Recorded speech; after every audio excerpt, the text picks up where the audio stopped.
En el nombre del Padre, y del Hijo, y del Espíritu Santo. El Señor esté con vosotros.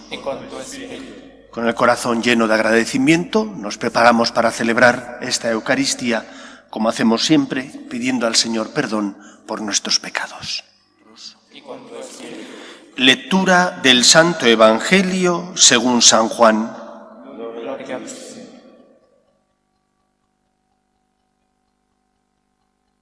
En aquel tiempo dijo Jesús: Yo soy el buen pastor. El buen pastor da la vida por las ovejas. El asalariado, que no es pastor ni dueño de las ovejas, ve venir al lobo, abandona las ovejas y huye. Y el lobo hace estrago y las dispersa. Y es que a un asalariado no le importan las ovejas. Yo soy el buen pastor, que conozco a las mías y las mías me conocen, igual que el Padre me conoce y yo conozco al Padre. Yo doy mi vida por las ovejas. Tengo además otras ovejas que no son de este redil. También a esas las tengo que traer, y escucharán mi voz, y habrá un solo rebaño, un solo pastor. Por esto me ama el Padre, porque yo entrego mi vida para poder recuperarla. Nadie me la quita, sino que yo la entrego libremente. Tengo poder para entregarla y tengo poder para recuperarla. Este mandato he recibido de mi Padre.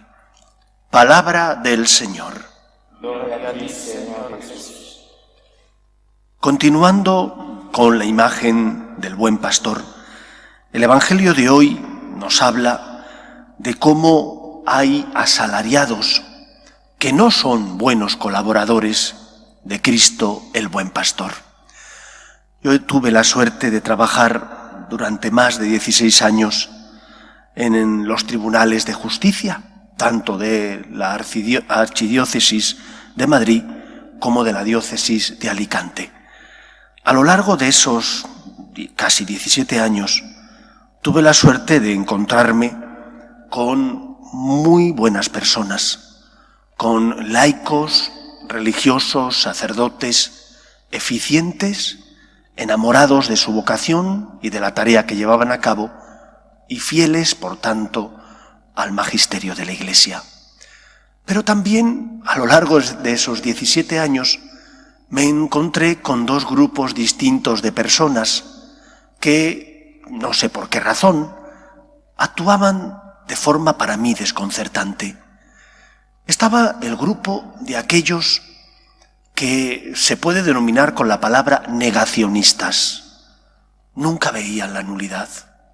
Por más que hubiera pruebas, compañeros jueces, por más que vieran indicios claros, informes periciales concluyentes, que además eran concordes con el resto de pruebas, nunca veían la nulidad eclesiástica y por lo tanto siempre daban su voto negativo.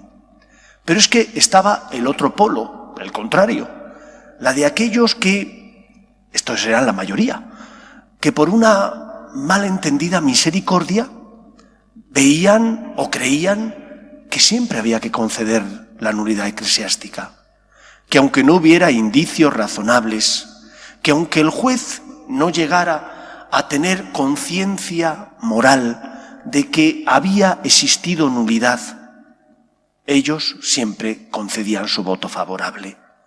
Unos por un extremo de rigidez y otros por un extremo de una malentendida misericordia, en mi opinión, actuaban en contra de lo que era el magisterio de la Iglesia y por lo tanto la verdad. Y creo que es importante saber que la Iglesia de la que formamos parte pertenece al Señor. Él es el fundador, Él es el dueño de la Iglesia, Él es la cabeza de este cuerpo místico y que por lo tanto nosotros tenemos que preguntarnos si estamos siendo fiel a Él, si estamos siendo fiel a Él, por ejemplo, en la defensa de la ortodoxia, de la verdad revelada, de la interpretación de las Escrituras tal cual se han hecho desde los 2000 y pico años que la Iglesia existe. O si por el contrario, nosotros, en lugar de hacer una interpretación en unidad con ese magisterio eclesial, rompemos esa unidad.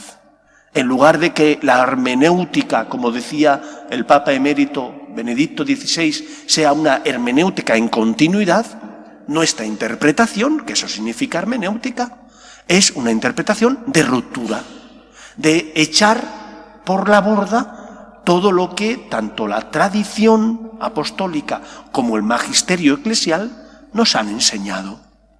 Porque esta no es mi iglesia en el sentido de que yo sea el dueño del mensaje. Yo no soy más que un colaborador de Cristo. Ojalá que sea un buen colaborador de Cristo en la obra de la redención. ¿Por qué razón se comportan de esa manera unos y otros? Los extremistas de un lado y los extremistas de otro. No lo sé. Ellos tendrán que dar razón ante Dios de ese comportamiento. Yo sí que sé que quizás falte valor. Valor para que esa persona, si no está de acuerdo con el magisterio de la Iglesia, con la interpretación que se ha hecho desde Cristo hasta nuestros días, pues tenga valor para abandonar la Iglesia católica y funde su iglesia donde pueda decir lo que le apetezca. Porque a lo mejor él como Lutero cree que Dios le habla a él, aunque sea en contra de la tradición de la Iglesia, y tiene derecho a decir lo que le dé la gana. Bueno, que funde su iglesia, que tenga valor, pero no. Se quedan dentro de la Iglesia, cuan caballo de Troya, para inocular sus errores doctrinales, su odio a la tradición y al magisterio eclesial, dentro de la Iglesia, para hacer daño a la Iglesia.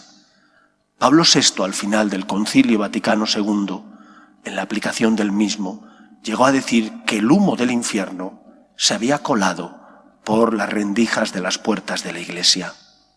Cuando no somos fieles a Cristo, a la verdad revelada y a la interpretación que ha hecho el magisterio eclesial, entonces no estamos colaborando con Cristo. Estamos sembrando desazón, confusión, error dentro del pueblo místico, dentro del cuerpo místico de Cristo.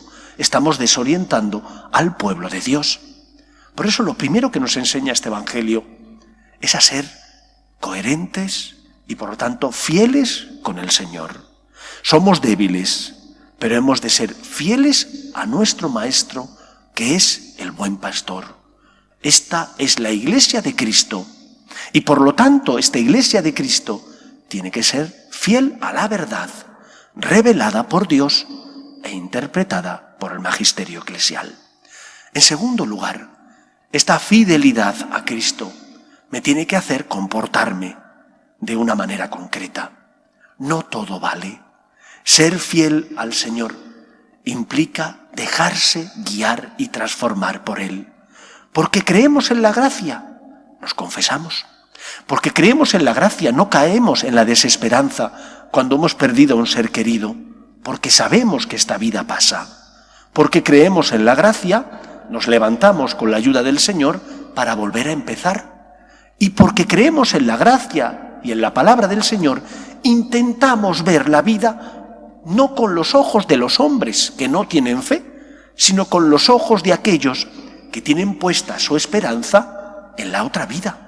Los pies en esta tierra para ayudar a Cristo que sufre, para predicar la verdad revelada, pero a la vez con la esperanza y la mirada puesta en ese horizonte que es el cielo, que es la vida eterna, que Cristo ganó para nosotros, muriendo y resucitando.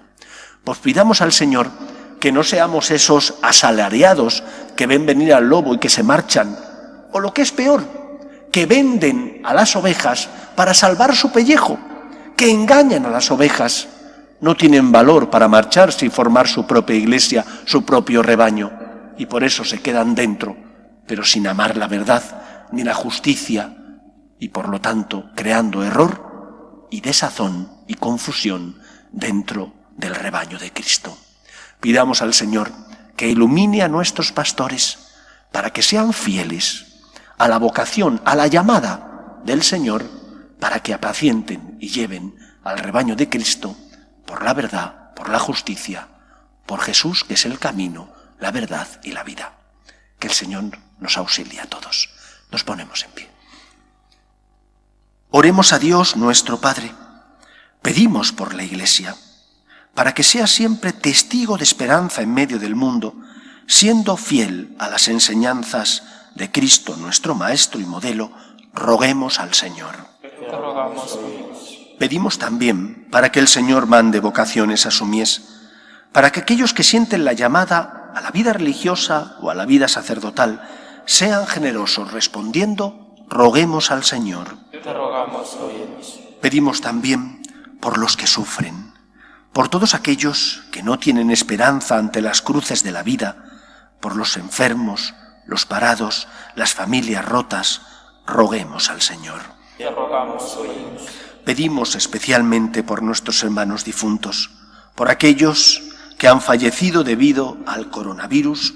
Roguemos al Señor. Te rogamos, oídos. Escucha, Padre, las súplicas de tus hijos, que nos dirigimos a ti confiando en tu amor. Te lo pedimos por Jesucristo nuestro Señor.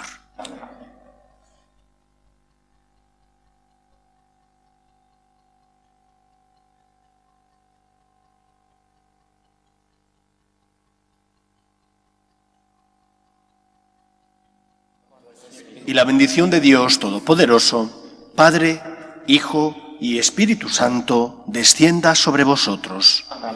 Podéis ir en paz. Demos gracias a Dios. Regina Celi, letare, alleluia, quia quem meruisti portare, alleluia, resurrexit, sicut dixit,